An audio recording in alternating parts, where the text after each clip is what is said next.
For too long, the people of Toronto have watched City Council go around and around and around in circles. This is a gigantic decision about the future of Toronto.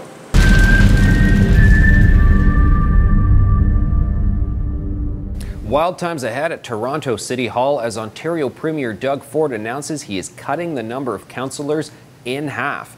It's something the Premier can do. He has the authority to do it because cities are creatures of the province. However, that doesn't mean everybody has to like it.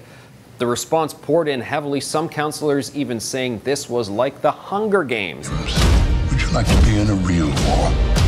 Imagine thousands of your people dead.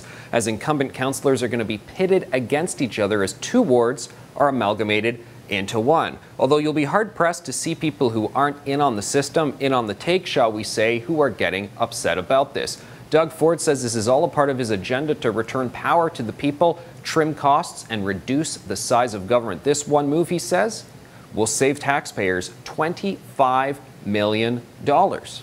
Meanwhile, Toronto Mayor John Tory says it should be up to the people of the city. He wants to see a referendum happen, although it's unclear what the timeline for all of this will be before an election coming up in just a month's time.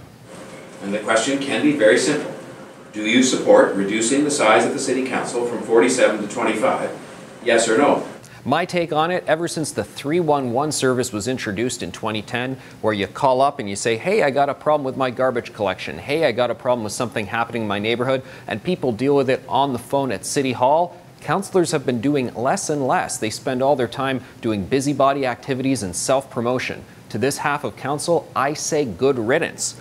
And the remarkable thing, really, is Doug Ford is waging a battle not on one front, not on two fronts, but on three fronts now, trying to reform the province, going after Prime Minister Justin Trudeau on issues like the border crisis, and now going after the City of Toronto. Wowzers, this is a guy who is working hard and putting his dukes up everywhere he can.